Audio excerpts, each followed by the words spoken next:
Imagine buying your dream home in a quiet American suburb, only to have the HOA president show up at dawn, clipboard in hand, slapping you with a $500 fine for your mailbox being one shade too blue. That's exactly what happened to Jack Harlan, a mild-mannered software engineer who'd just moved into Willow Creek Estates, thinking he'd escaped the city's rat race. But oh boy, was he wrong. This neighborhood wasn't a haven. It was a petty dictatorship ruled by Bertha Klein, the self-crowned queen of conformity, whose idea of community standards involved spying on trash cans and measuring grass blades.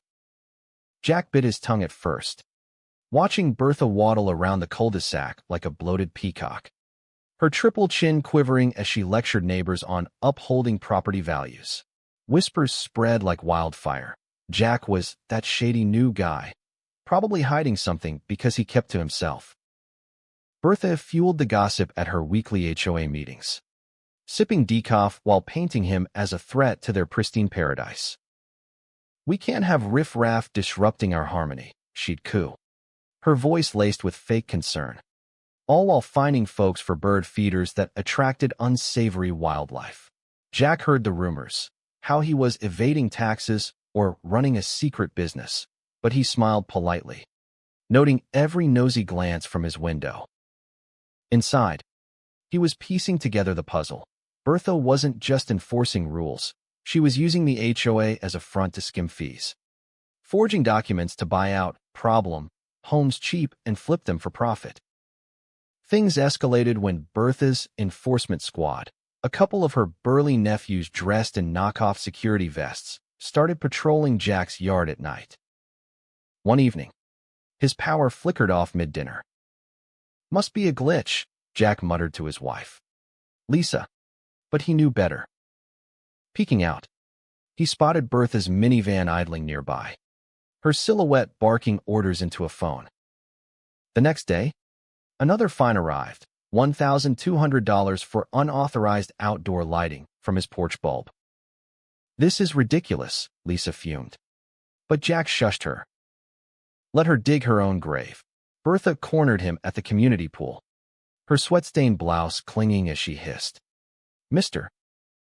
Harlan, your attitude is unbecoming. Pay up or we'll lien your house. Think of the children." Jack nodded meekly. But that night, he hacked into the HOA's poorly secured email server, old habits from his days as a cybersecurity consultant for the feds. What he found, Bertha's charitable trust, was a slush fund, siphoning thousands into her offshore account, with emails bragging about squeezing the suckers dry. Bertha amped up the absurdity, hosting a neighborhood watch where she paraded photos of Jack's violations, like his car parked 2 inches over the line, while munching donuts and declaring, "We're preserving order. Folks, without rules. We're animals." Jack endured the stares, the anonymous notes calling him a troublemaker, but he documented everything: her fake fines, the forged signatures on buyout offers. When she slapped a $5,000 penalty for excessive recycling, his bins were too full. Apparently, Jack finally struck back subtly.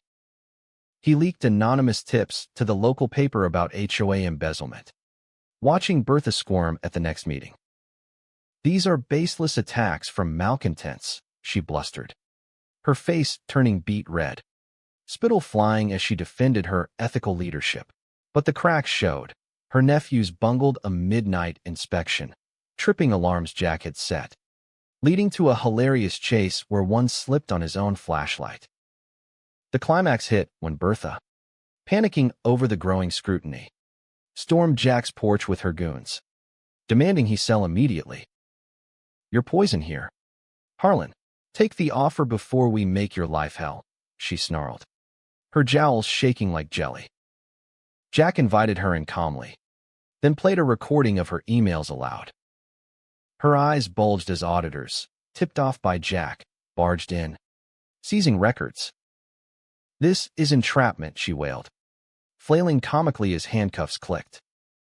Turns out, her trifecta of trims, fines, fees, flips had defrauded the community of over $200,000.